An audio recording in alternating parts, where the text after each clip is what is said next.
So next example, consider the functions f and g such that composite g of f is defined.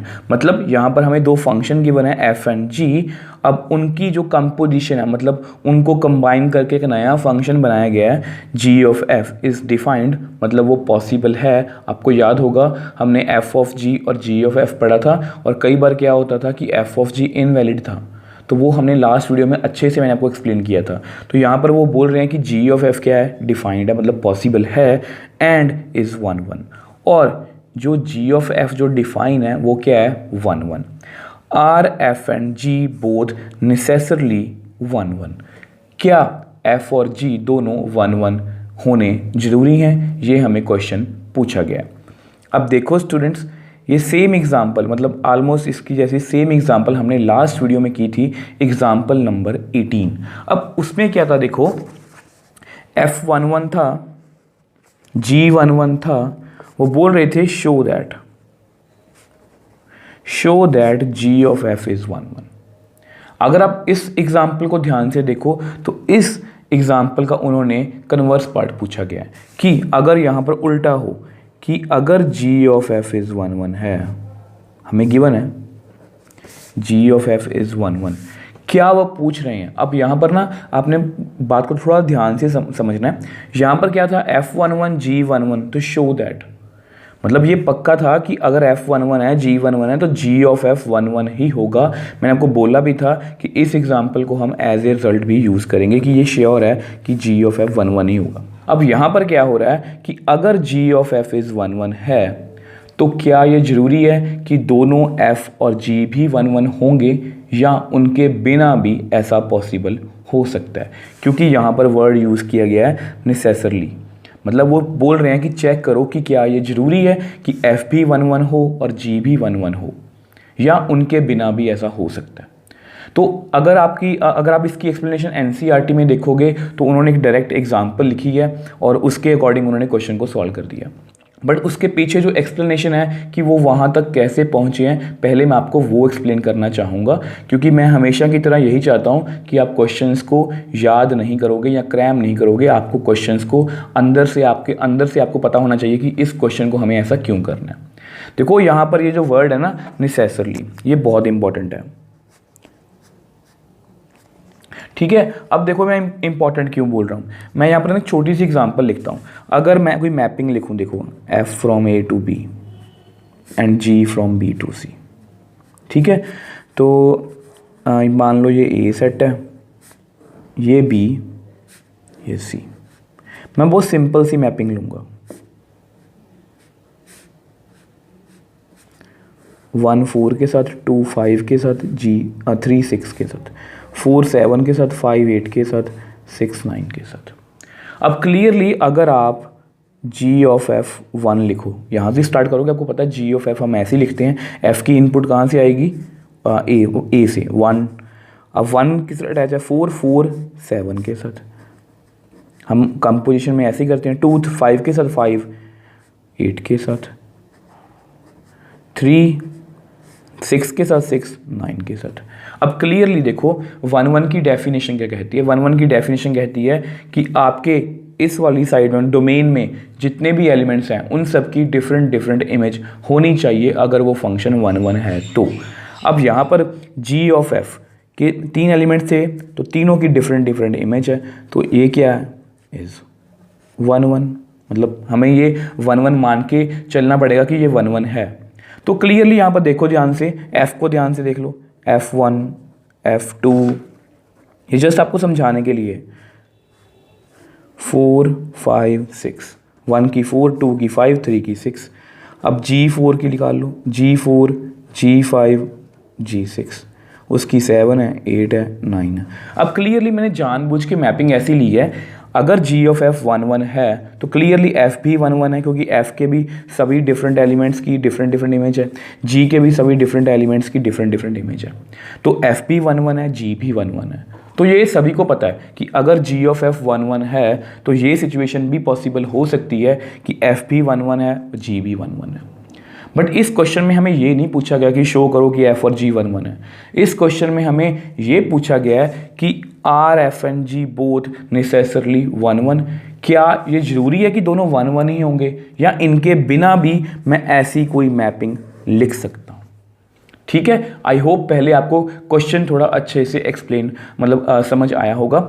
अब देखो मैं आपको करके दिखाता हूँ। सपोज लेट, जो आपकी एनसीईआरटी में गिवन है, अब एनसीईआरटी में जो एग्जांपल है ना वो भी थोड़ी सी कॉम्प्लिकेटेड है, 1 2 3 से लेके 1 2 3 4 5 6 ऐसे है, उससे काफ़ी कंफ्यूजन हो जाती है। तो सबसे पहले एक मैपिंग लिखते हैं, F from A to B and G from B to C. अब ना बेसिकली हमें एक मैपिंग लिखनी है जी ऑफ एफ। हम ये कोशिश करेंगे कि जी ऑफ एफ क्या हो 1 1, बट एक बार हम ये कोशिश करेंगे कि एफ 1 1 ना हो, दूसरी बार हम ये कोशिश करेंगे कि जी 1 1 ना हो, और फिर दोनों सिचुएशन में चेक करेंगे कि एफ के बिना भी क्या जी ऑफ एफ 1 1 हो सकता है, या जी के बिना भी क्या जी ऑफ एफ 1 1 हो सकता है। सो दोनों सिचुएशन में हम एक मैपिंग लिखने की कोशिश करेंगे। अब देखो ये हमारी फर्स्ट मैपिंग है जिसमें f क्या होगा 1 1, अब इसमें g 1 1 नहीं होगा, तो हम ऐसी कोई मैपिंग लिखने की कोशिश करेंगे। ठीक है, तो देखो एग्जांपल से लिखेंगे हम। तो मान लो ये a है, अब इसमें ये क्या है 1 2 3, अब यहाँ पर b है। तो जैसा कि मैंने आपको बोला था कि एनसीईआरटी में जो एग्जांपल है वो थोड़ी सी कंफ्यूजिंग है, तो इसके मैं एलिमेंट्स थोड़े से चेंज करूँगा, 4 5 6 और 7। अब क्लियरली देखो मुझे ये f from a to b क्या है, मतलब ये f है, और f क्या होना चाहिए 1 1, और 1 1 की हमारी डेफिनेशन क्या कहती है कि a में जितने भी एलिमेंट्स हैं उन सब की डिफरेंट डिफरेंट इमेज होनी चाहिए अगर वो फंक्शन 1 1 है। तो अब क्योंकि ये 1 1 है तो मैं 1 1 मैपिंग लेने की कोशिश करूँगा, 1 की डिफरेंट इमेज जो मैंने आपको बोला, 2 की डिफरेंट इमेज, 3 की डिफरेंट इमेज।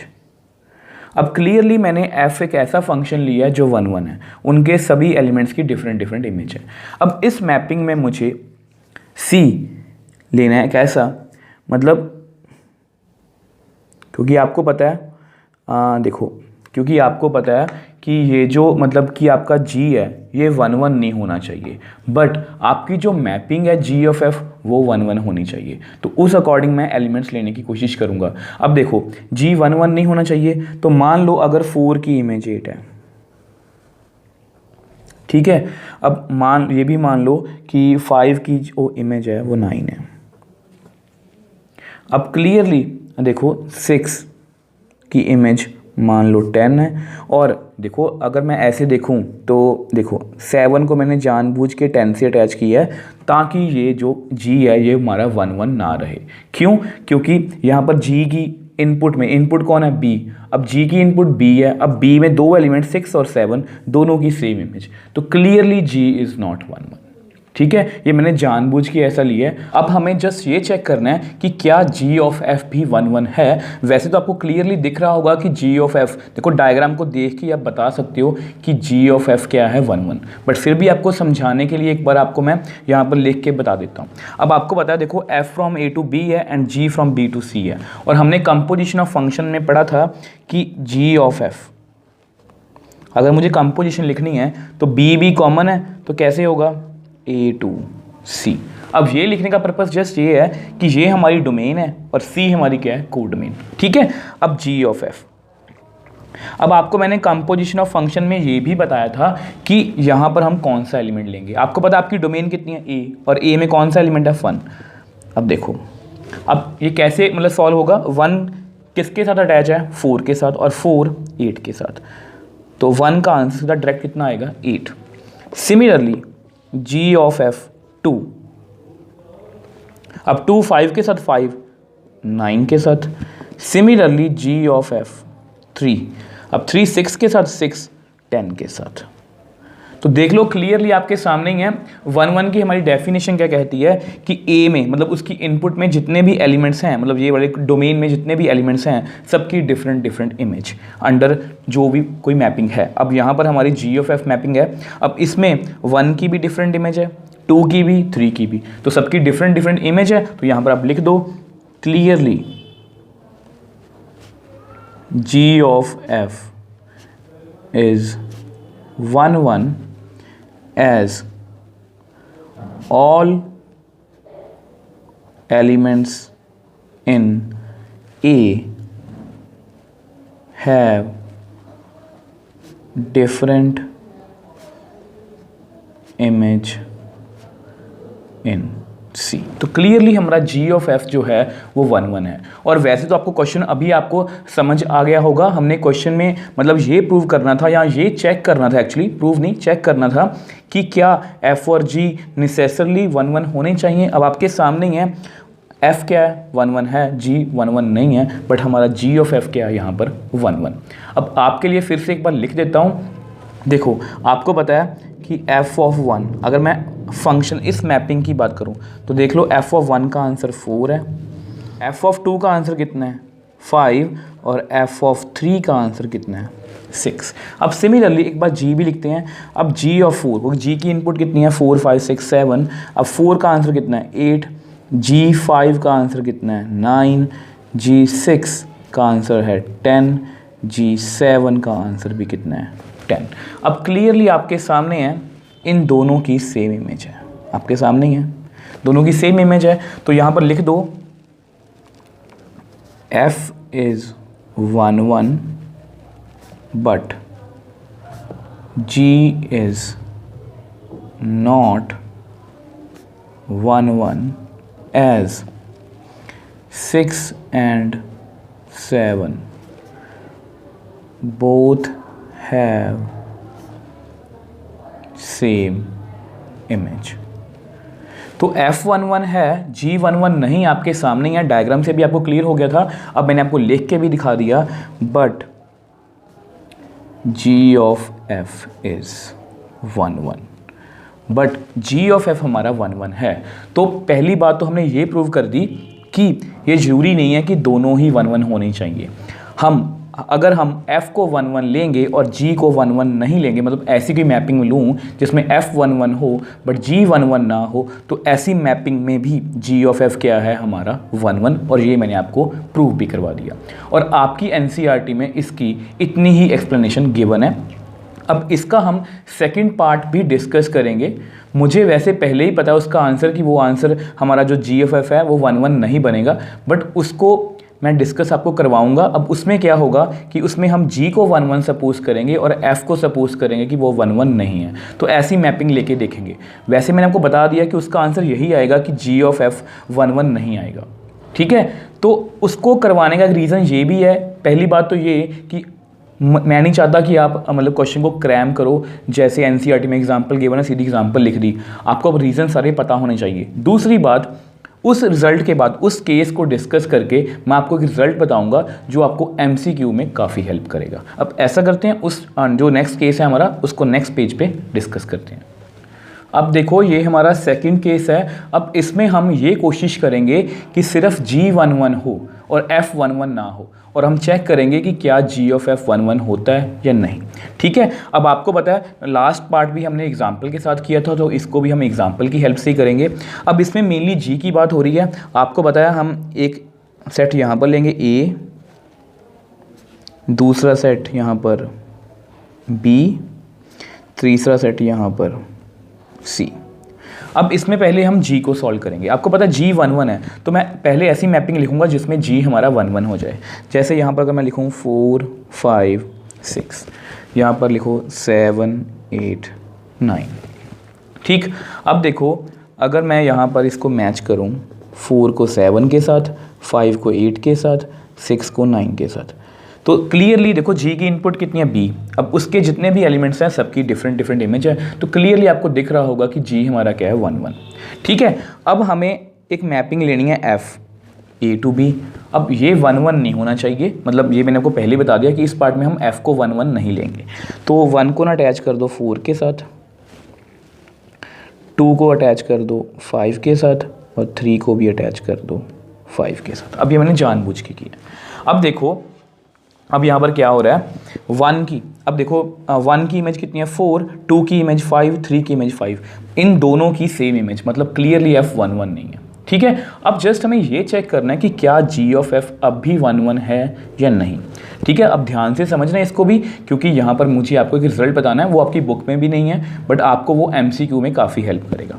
अब देखो, आपको पता है कि जी ऑफ एफ कैसे लिखते हैं हम, b common A to C, तो जी ऑफ एफ हम चेक करेंगे कि क्या ये 1 1 बन रहा है। अब 1, अब आपको पता है एफ़ के साथ एफ़ की जी ऑफ एफ की इनपुट कितनी है, ए में कौन कौन सी एलिमेंट है, 1। अब 1 अटैच है 4 के साथ, 4 अटैच है 7 के साथ। अब आगे चलते हैं, जी ऑफ एफ 2, अब 2 अटैच है 5 के साथ और 5 अटैच है 8 के साथ। आगे चलते हैं, जी ऑफ एफ 3, ये लास्ट एलिमेंट है क्योंकि हमारी इनपुट में 3 एलिमेंट ही हैं। अब 3 अटैच है 5 के साथ और 5 अटैच है 8 के साथ। अब क्लियरली देखो, क्लियरली 2 and 3 आपके सामने ही है, 2 and 3 both have same image, therefore G of F is not 1 1।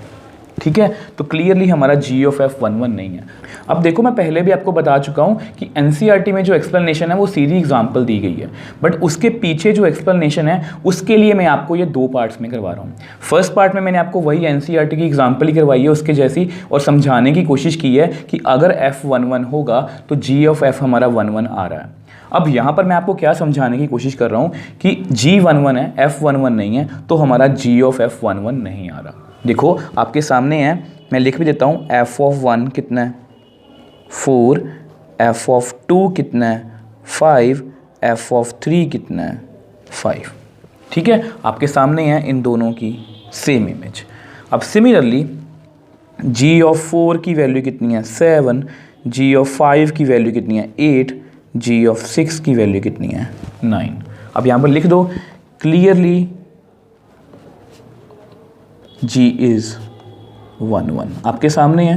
मैंने पहले भी हमने यही सपोज के क्वेश्चन स्टार्ट किया था, मैं ये पार्ट स्टार्ट किया था कि G 1 1 है, G 1 1 है आपके सामने ही है, बट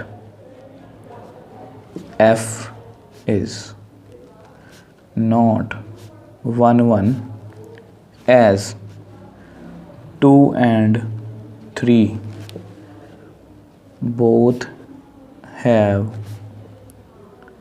सेम इमेज, दोनों की सेम इमेज है, which implies g of F is also, वो मैंने आपको पहले ही प्रूव कर दिया, नॉट 1 1।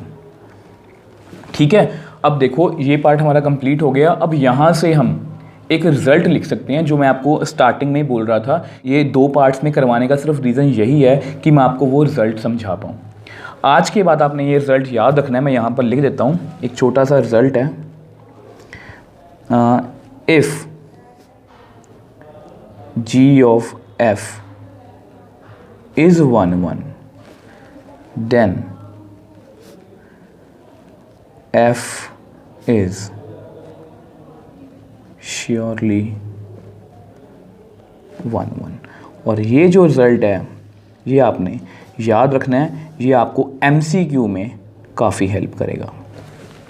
देखो मैं आपको समझाने की कोशिश करता हूँ। आपको लास्ट वीडियो में याद होगा 18th एग्जाम्पल। अब उसमें क्या था कि F1 1 था, G1 1 था, तो श्योरली G ऑफ F हमारा क्या है 1 1, और ये हमने प्रूव भी किया था, और मैंने आपको ये भी बताया था कि इस रिजल्ट को हम याद रखेंगे, ये हमें MCQ में हेल्प करेगा। अब इस क्वेश्चन में क्या था, या इस एग्जाम्पल में क्या था कि अगर G ऑफ F 1 1 है तो क्या नेसेसरली F और G 1 1 होने चाहिए या नहीं, मतलब क्या F और G दोनों 1 1 होने चाहिए।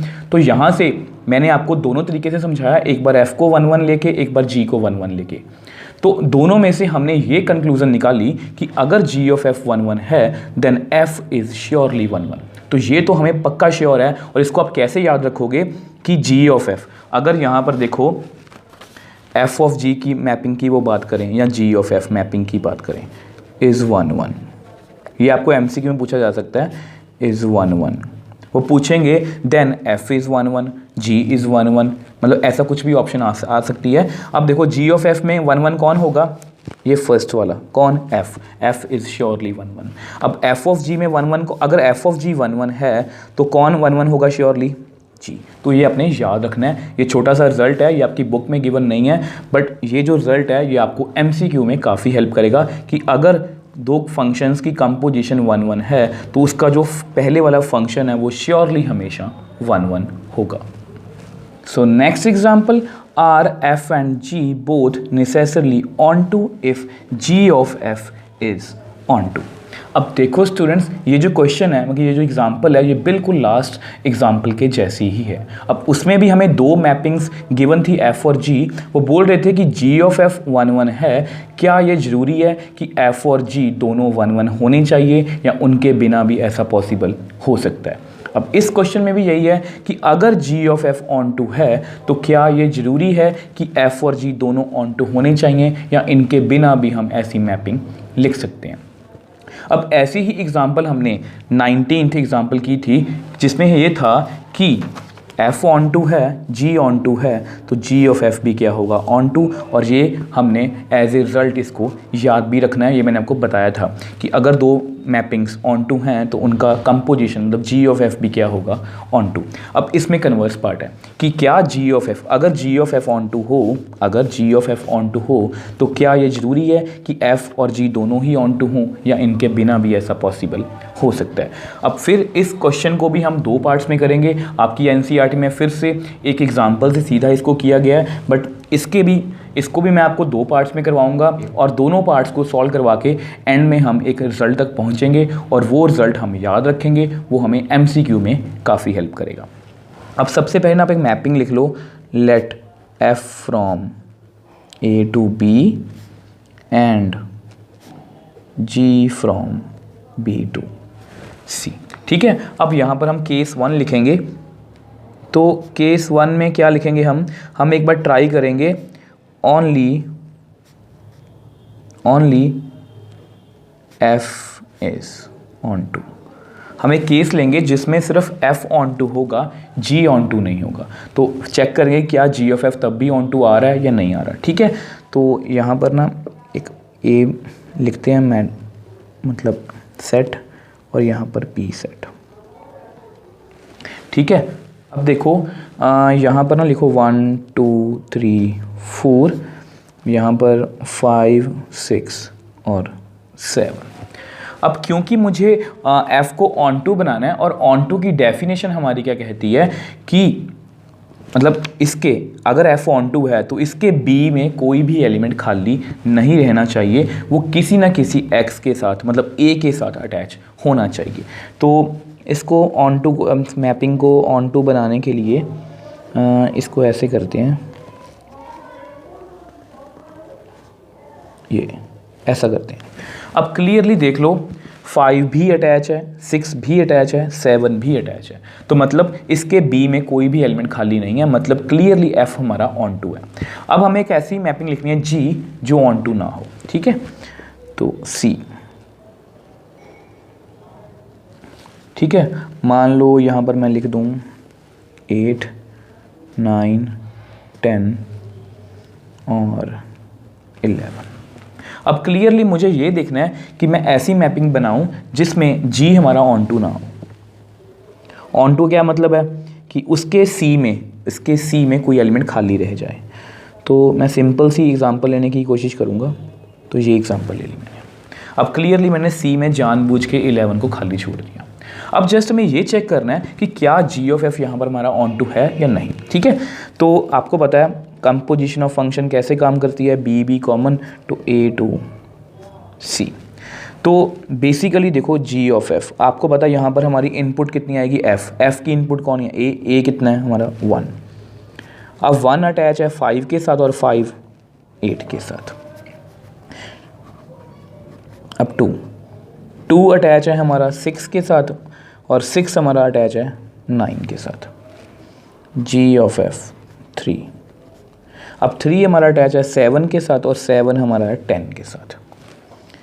G of F 4। अब 4 हमारा अटैच है 7 के साथ और 7 अटैच है 10 के साथ। तो अगर आप अपने फंक्शन को मतलब मैपिंग को जी ऑफ एफ को ध्यान से देखो तो इसकी डोमेन कितनी है ए 1 2 3 4, हमारी को डोमेन कितनी है मतलब सी। अब सी में कौन कौन से एलिमेंट्स हैं 8 9 10 और 11। अब यहाँ पर हमारी रेंज में मतलब हमारे आंसर कितने कितने आ रहे हैं 8 9 10 और 10। 11 किसी के साथ भी अटैच नहीं हो रहा, तो clearly g of f is not onto. यहाँ पर लिख दो as 11 is not attached with any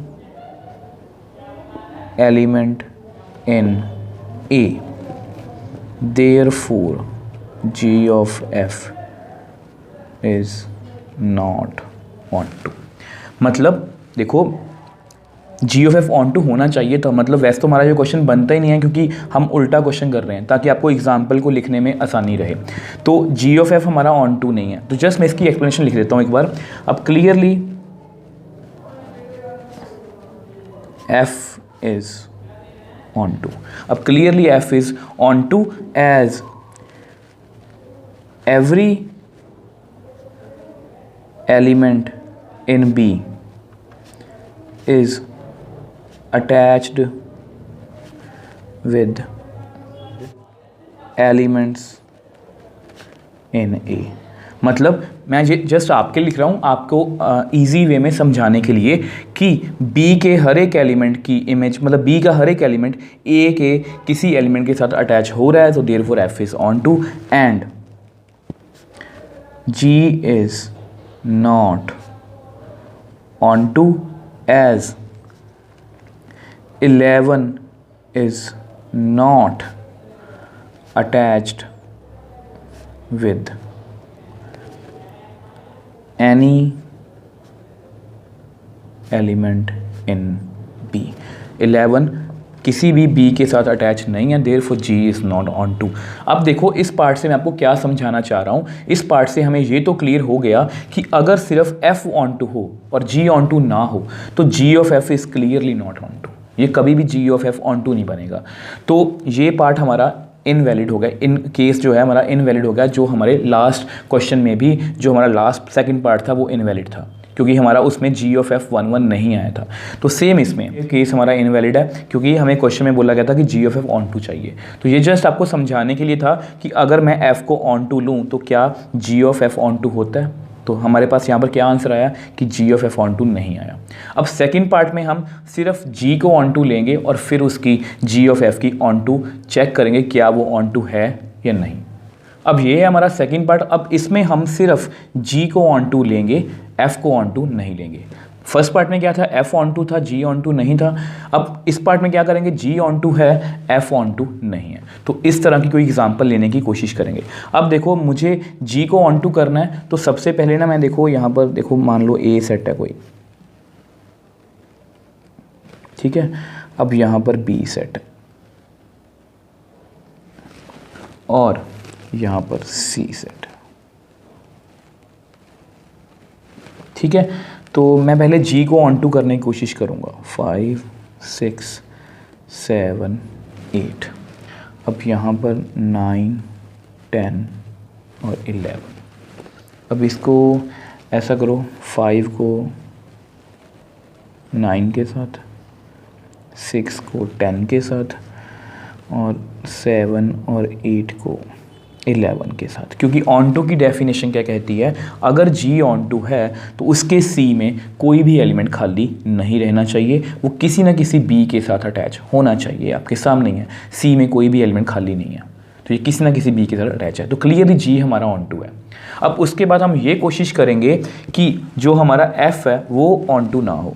तो ऐसा करते हैं 1 2 3 और 4। तो अब देखो हमें F को ऑन टू नहीं दिखाना यहाँ पर कि F ऑन टू ना बने, तो मतलब उसके B में कोई एलिमेंट खाली रहना चाहिए। तो हम इस तरह की मैपिंग लेंगे, 1 को अटैच करो 5 के साथ, 2 को 6 के साथ, 3 को 7 के साथ और 4 को भी 7 के साथ। अब इस मैपिंग में क्लियरली देखो B में एलिमेंट 8 जो है वो खाली है, वो किसी भी A के साथ अटैच नहीं है, तो क्लियरली F हमारा ऑन टू नहीं है। अब ऐसा करते हैं, इसको नेक्स्ट पेज पे करते हैं। अब देखो हमें जस्ट ये चेक करना है कि क्या जी ऑफ एफ जो कंपोजिशन है वो ऑन टू है या नहीं। अब देखो आपको पता है जी ऑफ एफ कैसे काम करेगी, बी कॉमन ए टू सी, मतलब सी में कोई भी एलिमेंट खाली नहीं रहना चाहिए, वो किसी ना किसी ए के साथ अटैच होना चाहिए अगर ये मैपिंग ऑन टू है तो चेक कर लेते हैं। अब एफ किसके साथ, एफ के साथ कौन एलिमेंट आएगा, पहला कौन एलिमेंट आएगा, आपको पता है इनपुट कितने ए में कौन है 1। अब 1 किसके साथ अटैच है, 5 5 9 के साथ। 2 6 के साथ, 6 10 के साथ। नेक्स्ट कौन सा एलिमेंट है, 3। अब 3 अटैच है 7 के साथ और 7 11 के साथ। अब नेक्स्ट किसकी बात करते हैं, 4 की। अब 4 अटैच है 7 के साथ और 7 फिर अटैच है आगे 11 के साथ। अब क्लियरली देखो सी में कितने एलिमेंट्स हैं जी ऑफ एफ की, 9 10 11 9 10 11, और वो सभी किसी ना किसी ए के साथ अटैच हो रहे हैं। तो clearly all elements in C is attached with elements in A, मतलब C का हर एक एलिमेंट A में किसी ना किसी का अटैच हो रहा है, therefore G of F is on to। अब आपके सामने ही है हमारे जो जी ऑफ एफ है वो ऑन टू हो गया, मतलब ये जो हमारी एग्जांपल है ये वैलिड है। जी ऑफ एफ हमारा ऑन टू है। अब एफ के बारे में आपको वैसे तो पता ही है, उसके बारे में आपको एक बार समझा देता हूँ। अब क्लियरली यहाँ पर लिख लो, clearly F is not onto as 8 belongs to B is not attached with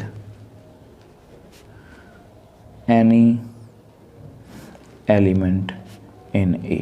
अब F क्या है, A to B। अब B में 8 खाली है, वो किसी भी A के साथ अटैच नहीं है, तो F is not on to, and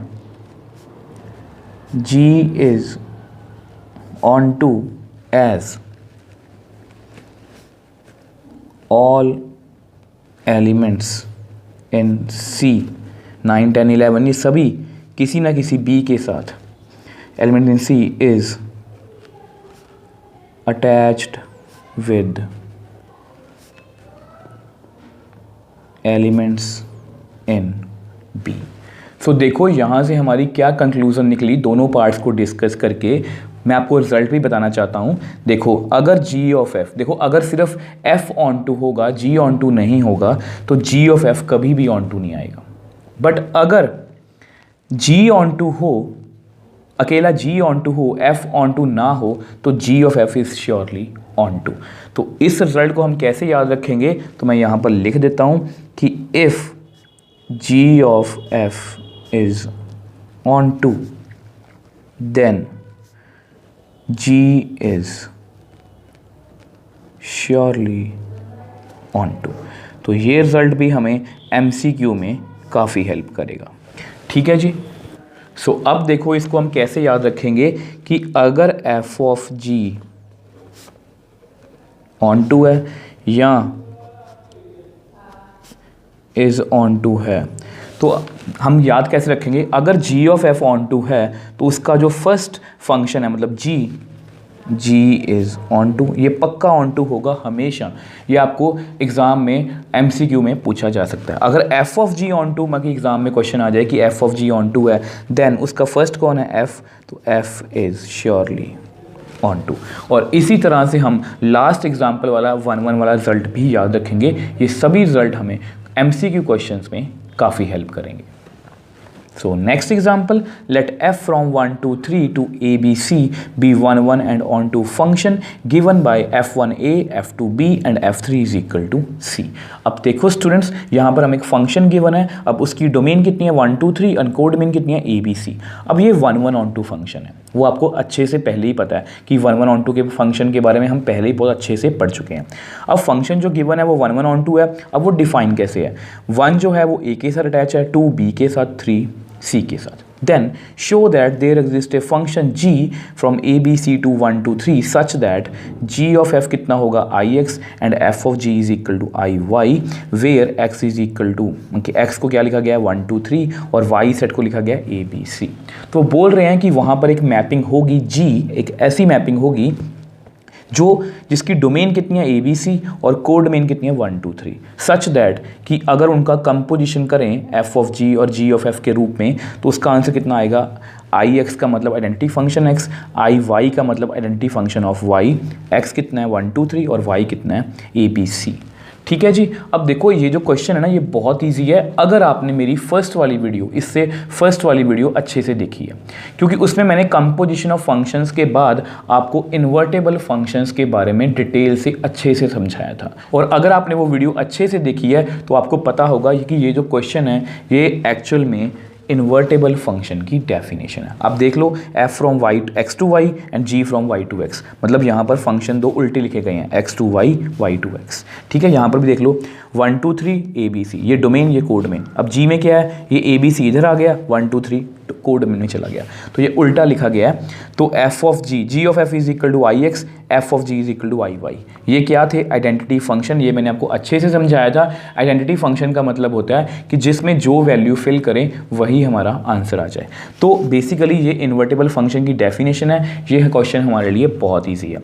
तो देखो सबसे पहले ना, तो फिर से वही बात आपको जो मैंने आपको पहले भी बताया था, लास्ट वीडियो में भी बताया था कि बेसिकली आपको कंपोजिट फंक्शंस और इन्वर्टेबल फंक्शन के बेसिक्स अच्छे से आने चाहिए। क्वेश्चन बहुत इजी है, तो अगर आपने वो वीडियो अच्छे से देखी है तो ये क्वेश्चन आपके लिए बहुत इजी है। तो देखो एफ, देखो हमारे लिए मैपिंग गिवन है 1 2 3 टू ए बी सी। ठीक है, तो इन्होंने डिफाइन भी किया हुआ है, मैं लिख भी देता हूँ एक बार। अब मान लो, चलो ऐसा करते हैं, इसका नेम रख लेते हैं। मान लो नहीं, ये इसका नाम x है, ये इन्होंने रखा ही हुआ है, इसका नाम y है। ठीक है, तो x में कौन कौन से एलिमेंट्स हैं, 1 2 3 और y में a b c। ठीक है, अब देखो 1 a के साथ अटैच है, 2 b के साथ, 3 c के साथ।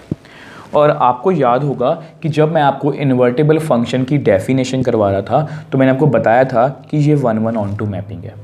1 1 ऑन टू की मैपिंग क्यों है, क्योंकि 1 1 क्या कहता है कि x में कोई भी एलिमेंट खाली ना रहे, मतलब उसके सभी एलिमेंट्स की डिफरेंट इमेज होनी चाहिए। आपके सामने है, सबकी डिफरेंट इमेज है। ऑन टू क्या कहता है कि y में कोई एलिमेंट खाली ना हो, वो किसी ना किसी x के साथ अटैच हो। तो क्लियरली ये 1 1 ऑन टू है। और अगर कोई फंक्शन 1 1 ऑन टू होता है तो उसको मैं रोटेट कर सकता हूँ। तो ये जो सारी लैंग्वेज मैं यूज़ कर रहा हूँ ये आप अच्छे से समझ पाओगे अगर आपने लास्ट वीडियो अच्छे से देखी है। तो अगर मैं इसको रोटेट करूँ, देखो अगर मैं इसको रोटेट करूँ, उन्होंने बोला भी है कि जी एक मैपिंग लिखो ABC टू 1 2 3। तो अगर मैं इसकी डायग्राम बनाना चाहूँ तो यहाँ पर क्या है ABC, यहाँ पर क्या है 1 2 3। तो सेम एलिमेंट्स हैं, जस्ट मैंने रिवर्स की है। अब अगर चाहे मैं इसको इधर लिख दूँ और इसको इधर लिख दूँ, बट बीच में जो एरो हैं ये तो वही रहेंगे ना, बाकी 1 तो हमेशा A के साथ ही अटैच रहेगा ना। तो A 1 के साथ, B 2 के साथ, C 3 के साथ। तो क्लियरली हमारा G फिर कैसे डिफाइन होगा, देखो F के बारे में तो बताया गया कि F1 A है, F2 B है, F3 C है। तो G A का आंसर कितना होगा 1, जी बी का आंसर कितना होगा 2 और जी सी का आंसर कितना होगा 3। तो मैंने अपनी तरफ से ये जी मैपिंग डिफाइन कर ली। अब वो बोल रहे हैं such that g of F is equal to I x and f of g is equal to I y. ये हमें चीज़ प्रूव करनी है। अब सबसे पहले ना देखो जी ऑफ एफ और एफ ऑफ जी को भी लिखना पड़ेगा। अब मैं आपको लिख के दिखाता हूँ। पहले ना एफ़ की बात करते हैं। अब एफ़ कैसे डिफाइन है, एक्स टू वाई। ये एक्चुअली बेसिकली ना सारी डेफिनेशन ही है इन्वर्टेबल फंक्शन की। तो चलो अच्छा है, आपको अच्छे से रिमाइंड हो जाएगा। तो x to y, g from y to x। अब आपको पता है composition of function, composition of function में क्या होता है, ये b भी कॉमन। तो g ऑफ f हम कैसे लिखेंगे, a to c x to x। ठीक है, तो g ऑफ f अब आपको पता है कि f की इनपुट कितनी है 1 मतलब x, और x में कौन कौन से एलिमेंट्स है 1 2 3। अब इसका आंसर कैसे आएगा? अब देखो आपको पता है कि इसका क्या मतलब होता है f ऑफ 1, कि g के अंदर f1, और f1 का आंसर कितना है a। ठीक है, f1 का आंसर कितना है a। आप यहाँ पर मेंशन कर दो कि f1 कितना दिया हुआ है हमें a। अब g ऑफ a, अब ये रहा, वो कितना है 1, बिकॉज g ऑफ a कितना है 1। तो क्लियरली देखो g ऑफ f1 का आंसर कितना आ गया 1, जो मैंने आपको पहले भी बोला था कि आइडेंटिटी फंक्शन। आइडेंटिटी फंक्शन का मतलब क्या होता है कि जो हम फिल करें वही हम आंसर। तो g ऑफ f1 निकाल लिया, अब g ऑफ f ना 2 निकालते हैं। ये हमारे लिए बहुत इजी है। आपको थोड़ा लेंथी लग रहा होगा, ये जस्ट लेंथी आपको इसलिए लग रहा है क्योंकि मैं आपको बहुत अच्छे से एक्सप्लेन कर रहा हूँ। आप इन सारे स्टेप्स को कट शॉर्ट भी कर सकते हो। अब आपको पता है g के अंदर f2, अब f2 क्लियरली आपको पता है कितना है b, यहाँ पर मैंने लिखा है b, तो लिख दो f2 का आंसर कितना है b। अब GB का आंसर कितना है 2, तो g ऑफ f ऑफ 2 का आंसर कितना है 2। यहाँ पर आप मेंशन कर दो कि GB का आंसर कितना है 2। तो क्लियरली देखो मैंने g ऑफ f2 फिल किया तो उसका आंसर भी कितना आ गया 2। अब ऐसा करते हैं, इसको नेक्स्ट पेज पे सॉल्व करते हैं।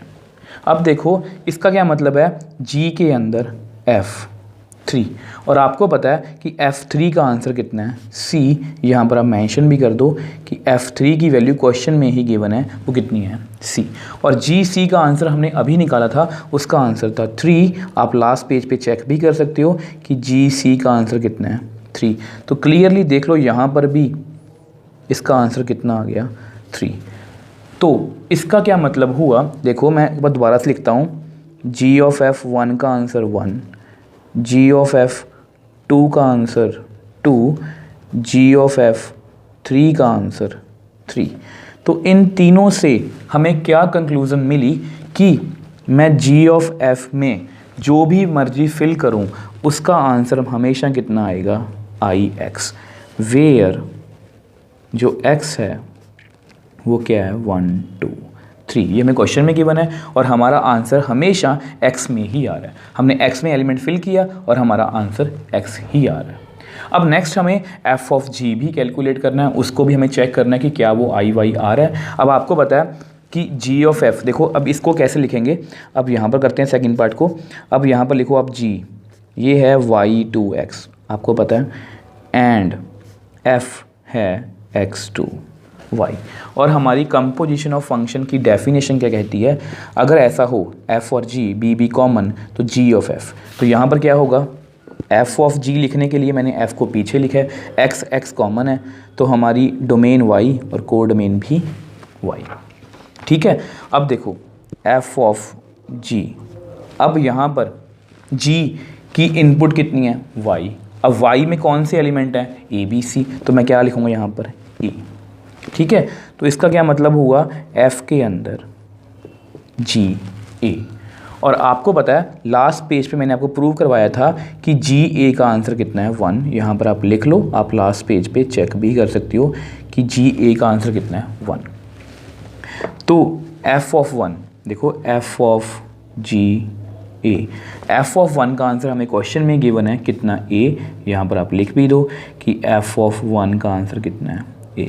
तो क्लियरली f ऑफ g कितना आ गया, मतलब उसका a में फिल किया तो कितना आंसर आ गया a ही आ गया। तो नेक्स्ट करते हैं, देखो a हमने निकाल लिया f ऑफ g a। अब नेक्स्ट हम निकालेंगे f ऑफ g b, मतलब f के अंदर g b। अब आपको पता है कि जी बी का आंसर हमने कैलकुलेट किया था, वो कितना था 2, बिकॉज यहाँ मेंशन कर देता हूँ जी बी की वैल्यू कितनी थी 2। अब F2 का आंसर हमें पहले ही गिवन है, वो कितना है B। यहाँ पर आप लिख दो कि ये क्वेश्चन में ही हमें गिवन है F2 का आंसर कितना है B। तो क्लियरली देखो F of G of B का आंसर भी कितना आ गया B। ठीक है, तो सिमिलरली अब हम f ऑफ g c की वैल्यू निकाल लेते हैं, f के अंदर जी सी। तो जी सी की वैल्यू आपको पता है कितनी है 3, बिकॉज मतलब लिख दो क्योंकि ये हमें गिवन है, मतलब हमने खुद निकाली थी कि जी ऑफ सी का आंसर कितना है 3 और एफ ऑफ 3 का आंसर कितना है सी, बिकॉज एफ ऑफ 3 की वैल्यू कितनी है सी हमें क्वेश्चन में गिवन है। तो ये देख लो इसमें भी क्या हुआ, देखो मैं दोबारा से लेता हूँ, एफ ऑफ जी ऑफ ए मतलब ए, एफ ऑफ जी बी का आंसर मतलब बी, एफ ऑफ जी का आंसर सी, मतलब अगर सी फिल करूँ तो इसका आंसर सी। तीनों सिचुएशन में एफ ऑफ जी का आंसर कितना आ गया आई वाई, वेयर वाई कितना था हमारा ए बी सी। अब मैंने दोनों सिचुएशन में आई एक्स क्यों लिखा, आइडेंटिटी फंक्शन, क्योंकि मैंने 1 फिल किया 1 आया, 2 2 3 3। अब यहाँ पर भी सेम फिल किया सेम आंसर, ए फिल किया ए, बी फिल किया बी, सी फिल किया सी, तो ये भी क्या है आइडेंटिटी फंक्शन इन वाई। तो उन्होंने बोला था कि जी ऑफ एफ का आंसर कितना आएगा आई एक्स और एफ ऑफ जी का आंसर कितना आएगा आई वाई, और दोनों मैंने आपके सामने प्रूव कर दिए। और ये वाला जो पार्ट है बेसिकली ये हमने लास्ट वीडियो में, मतलब जो मैं आपको बेसिक करवा रहा था कंपोजिट फंक्शन और इन्वर्टिबल फंक्शन का, ये मैंने आपको उसमें ही अच्छे से एक्सप्लेन कर दिया था। अब ये क्वेश्चन थोड़ा लेंथी लग रहा है देखने में, बट एक्चुअल में ये बहुत ईजी है। ये जस्ट मैंने आपको अच्छे से मतलब कि समझाने की कोशिश की है ताकि आपके माइंड में कोई भी डाउट ना रहे। So next example, let f from n to y be a function defined as fx is equal to 4x plus 3 where y is equal to, अब ये जो इन्फो है ये y के बारे में है कि small y belongs to natural number, y is equal to 4x plus 3 for some x belongs to natural number, then show that f is invertible, find the inverse। अब देखो स्टूडेंट्स, सबसे पहले ना आप क्वेश्चन को अपने पहचानो। अब इसमें ना वो बोल रहे हैं कि यहाँ पर कोई फंक्शन गिवन है नेचुरल नंबर टू वाई, मतलब n का मतलब क्या है नेचुरल नंबर, और आपको पता है नेचुरल नंबर 1 से स्टार्ट होते हैं, टू वाई। अब कोई फंक्शन डिफाइन है, ये इसकी डोमेन है, ये इसकी को डोमेन है। अब फंक्शन डिफाइन कैसे है, f x is equal to 4x plus 3 where, अब y के बारे में हमें इन्फो गिवन है कि y भी क्या है नेचुरल नंबर है, बट वो ये वाली जो मतलब कंडीशन है ये सेटिस्फाई करता है। अब इसके बारे में आपको अभी मैं रफ में समझा देता हूँ कि इसका मतलब एक्चुअल में है क्या, ठीक है। तो वो y में जो भी एलिमेंट्स आएंगे वो नेचुरल नंबर में से ही आएंगे, बट वो ये वाली इक्वेशन सेटिस्फाई करेंगे। Then show that f is invertible, वो बोल रहे हैं कि f को इन्वर्टिबल प्रूव करो and hence find the inverse. मतलब ये जो क्वेश्चन है ना ये हमारा इन्वर्टिबल फंक्शन का क्वेश्चन है। मतलब यहाँ पर हमें जो हमने लास्ट वीडियो में इन्वर्टिबल फंक्शन की डेफिनेशन की थी उसको अच्छे से, आपको पहली बात तो आपको इन्वर्टिबल फंक्शन की डेफिनेशन अच्छे से पता होनी चाहिए। अगर आपको डेफिनेशन अच्छे से याद है तो इस क्वेश्चन को आप बड़ी ही ईजिली सॉल्व कर सकते हो। अब देखो एक बार मैं आपको ये एक्सप्लेन कर देता हूँ कि इसका क्या मतलब है। अब देखो y क्या है, बिलोंग्स टू नेचुरल नंबर, यहाँ पर लिखा हुआ है। अब y is equal to 4x plus 3, अब x कहाँ से आ रहा है नेचुरल नंबर से, ये तो आपको पता ही है। अब नेचुरल नंबर कहाँ से स्टार्ट होते हैं 1 से, तो मैं पहला नंबर यहाँ 1 फिल कर सकता हूँ, कितना आ गया 7, दूसरा नंबर 2, जो वहाँ पर कितना आएगा 11। मतलब इस तरह से y हमारा डिफाइन है 7 11, इसके बाद जो भी नंबर आएंगे बट वो हमेशा क्या आएगा नेचुरल नंबर ही आएगा। उसका पहला मतलब सबसे छोटा नंबर कौन सा होगा 7। ये जस्ट मैंने आपको वैसे आपको समझाने के लिए बताया है, इसका क्वेश्चन में कुछ खास लेना देना नहीं है कि ये वैल्यूज़ का, इन वैल्यूज़ की बात कर रहा हूँ मैं। इन वैल्यूज़ की कुछ खास ऐसे इंपॉर्टेंस नहीं है कि इन वैल्यूज़ को हमने यहाँ पर फिल करना और आंसर देना है। ये जस्ट आपको समझाने के लिए है कि एक्चुअल में इस पूरी स्टेटमेंट का मतलब क्या है। तो y हमारा इस तरह से डिफाइन है, ठीक है। अब देखो इस क्वेश्चन को करने से पहले सबसे पहले आपको इन्वर्टेबल फंक्शन की डेफिनेशन के बारे में अच्छे से पता होना चाहिए। अब आपको पता है कि ये है इन्वर्टेबल फंक्शन की डेफिनेशन। अगर कोई मैपिंग हो f from x to y and g एक अनदर मैपिंग हो y टू x, मतलब एक रिवर्स मैपिंग हो, और वो ये दोनों कंडीशन सेटिस्फाई कर दे, g of f is equal to x, f of g is equal to y, तो हम g को बोल सकते हैं f इनवर्स, ठीक है। अब पहले ना अपने फंक्शन को ध्यान से देखते हैं f, और फिर एक नया फंक्शन डिफाइन करने की कोशिश करेंगे जो बिल्कुल उससे रिवर्स हो, और फिर ये दोनों कंडीशन को सेटिस्फाई करने की कोशिश करेंगे। तो क्वेश्चन देखने में थोड़ा सा मुश्किल लग रहा होगा आपको, बट बिलीव मी बहुत ईजी है। अब देखो सबसे पहले अपना फंक्शन लिखते हैं, let f from n to y, ये हमें गिवन है।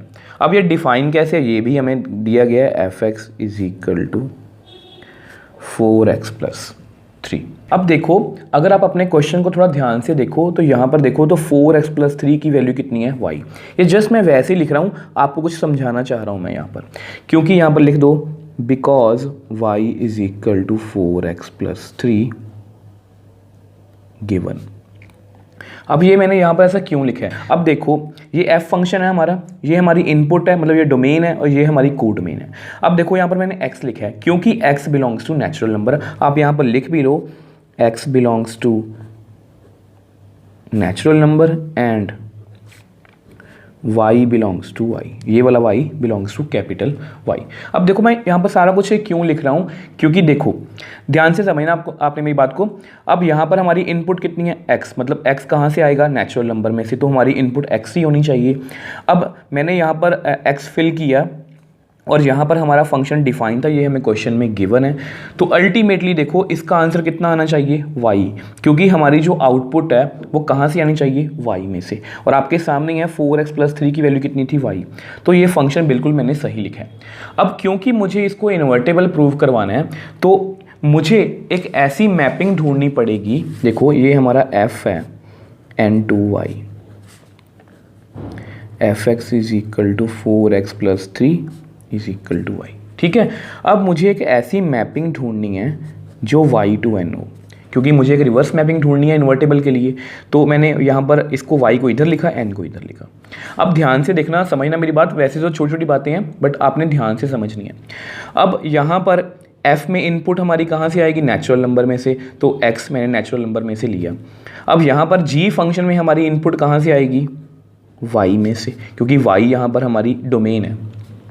तो यहाँ पर जो भी रिलेशन आना चाहिए वो y में ही आना चाहिए। यहाँ पर देखो x में सारा रिलेशन है और अल्टीमेटली इसका आंसर x आना चाहिए। यहाँ पर x और यहाँ पर y में रिलेशन। अब ये सारी बातें मैं आपको क्यों समझा रहा हूँ, क्योंकि देखो ये आगे जाके अपने क्वेश्चंस काफ़ी सॉल्व करने हैं। तो आज के बाद आपने ये बात याद रखनी है कि देखो यहाँ पर x में सारा हमारा आंसर है और ये जो रिलेशन है ना y वाला, y और x में, इन दोनों में से आपने देखो यहाँ पर क्या है, इन टर्म y की value in terms of x, y की value in terms of x। अब आपने जस्ट इसका रिवर्स करना है। देखो आप रिलेशन को लिखो y = 4x + 3। आपने क्या करना है, ऐसा करो इसको y - 3, अब 3 को इधर ले आओ, = 4x। मैं अल्टीमेटली क्या करने की कोशिश कर रहा हूँ, मैं x की value in terms of y निकालने की कोशिश कर रहा हूँ। तो ये आपके सामने है, ये मैंने जो हमें रिलेशन गिवन था यहाँ पर, मतलब जो हमें इक्वेशन गिवन थी y और x में, ठीक है, तो उसमें से मैंने x की value in terms of y निकाल ली, क्योंकि मुझे अल्टीमेटली यहाँ पर y में रिलेशन फिल करना है। देखो जैसे, क्योंकि ये रिलेशन होना चाहिए y में और अल्टीमेटली इसकी वैल्यू x ही होनी चाहिए और वो x ही है, मतलब नेचुरल नंबर में से नेचुरल नंबर। तो यहाँ पर देयरफॉर मैंने एक मैपिंग इंट्रोड्यूस की y to n, ये n to y थी। अब ये डिफाइन कैसे है, g of y = y - 3/4 = x। तो अगर अब मैं बहुत सिंपल सी लैंग्वेज में कहूँ, जब भी आपके पास ऐसा कोई क्वेश्चन आए इन्वर्टेबल वाला, आपने पहले फंक्शन को लिखना, अपने जो लिखा हुआ उन्होंने दिया होगा आपको फंक्शन ये गिवन है, और उसमें से आपने हमेशा x की value in terms of second variable, यहाँ पर जो भी वेरिएबल गिवन होगा उसकी टर्म्स में निकाल लेनी है और दूसरा फंक्शन अपना लिख लेना है। अब देख लो आपके सामने ही है, यहाँ पर हमें फंक्शन गिवन था f, तो हमने एक रिवर्स फंक्शन g लिख लिया। अब जस्ट हमें अपनी इन्वर्टेबल फंक्शंस की कंडीशन को चेक करना है, वो कौन कौन सी रहेगी, g of f और f of g। इन दोनों को हम कैलकुलेट करेंगे। अगर इन दोनों का आंसर ऐसा कुछ आया, identity function in x, identity function in y, तो हम कह सकते हैं कि g क्या होगा, f इनवर्स।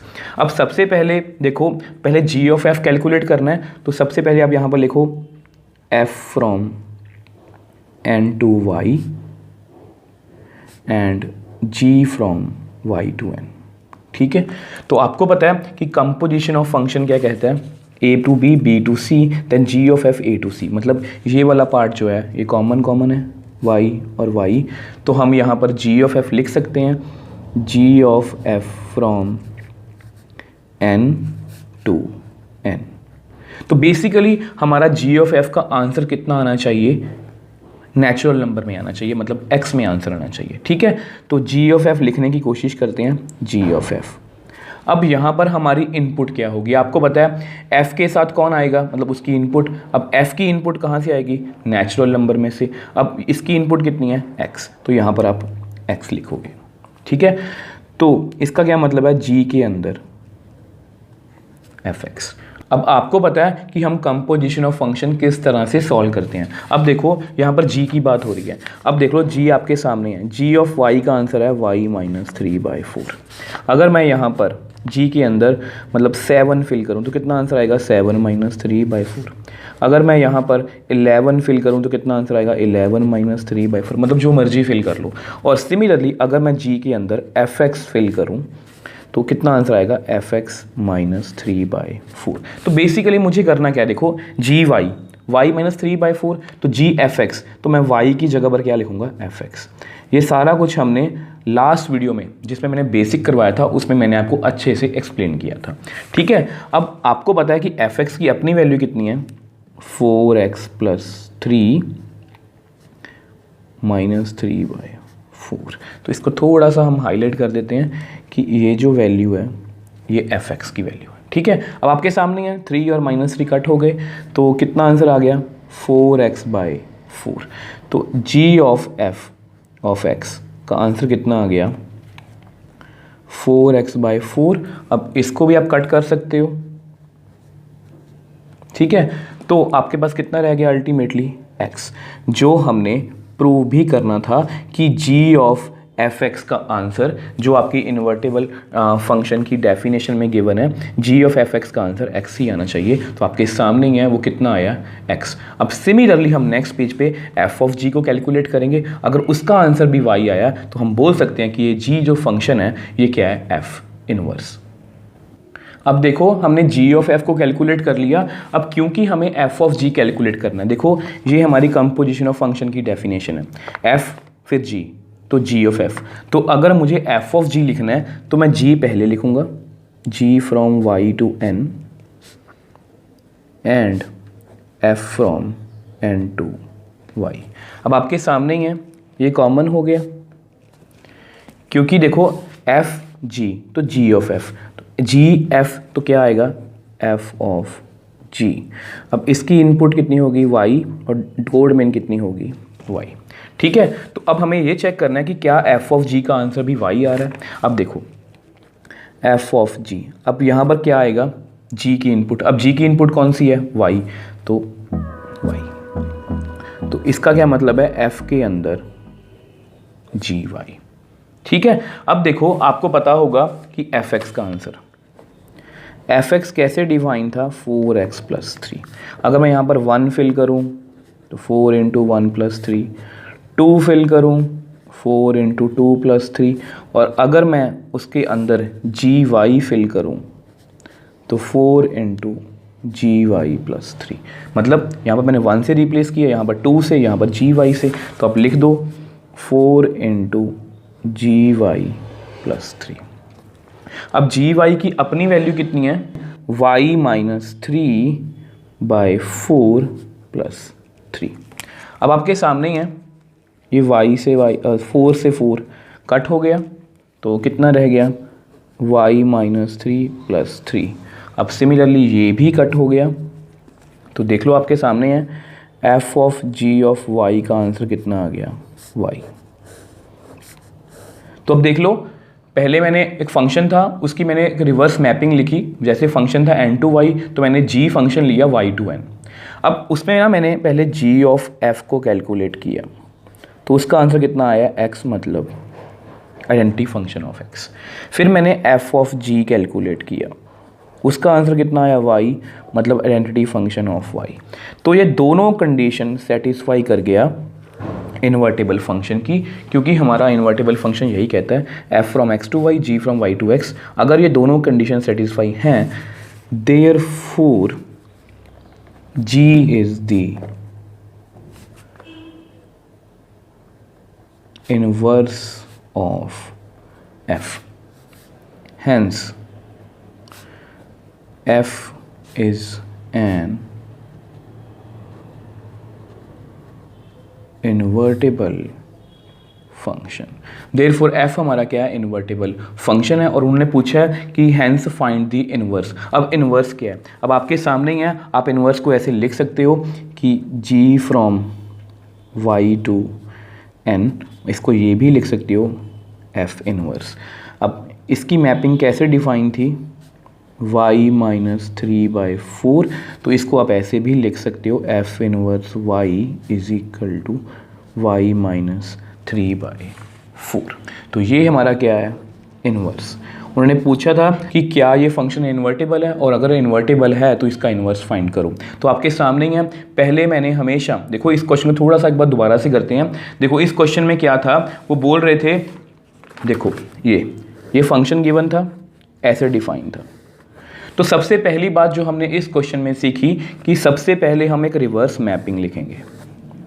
अब रिवर्स मैपिंग लिखने के बाद उसको डिफाइन भी होना चाहिए कि वो डिफाइन कैसे है। आपने ये बात हमेशा याद रखनी है कि ये जो रिलेशन होगा ना 4x + 3 is equal to Y, ये हमेशा हमें गिवन होगा, कोई फंक्शन हमें डिफाइन गिवन होगा। तो उसमें से आपने x की वैल्यू इन टर्म्स ऑफ जो भी यहाँ पर जो भी वेरिएबल होगा उसकी टर्म्स में निकाल लेनी है और उसको g में आपने फिल कर देना है। तो इस तरह से हम दो फंक्शन लिख लिया करेंगे। अब जैसे ही हम दो फंक्शन लिखा करेंगे तो उसके बाद आपको पता ही है f(g) और g(f). अगर दोनों का आंसर आइडेंटिटी फंक्शन आ रहा है तो हम बोल सकते हैं कि ये जो g फंक्शन है, जो हमने मैपिंग लिखी है, ये क्या है, f का इन्वर्स है। देयरफॉर जो हमारा फंक्शन f है वो इन्वर्टेबल फंक्शन है। और अगर उसका इन्वर्स लिखने को बोल रहे हैं तो आपके सामने ही है जो हमने स्टार्टिंग में लिखा था, तो वो हमारा क्या होगा, f इन्वर्स।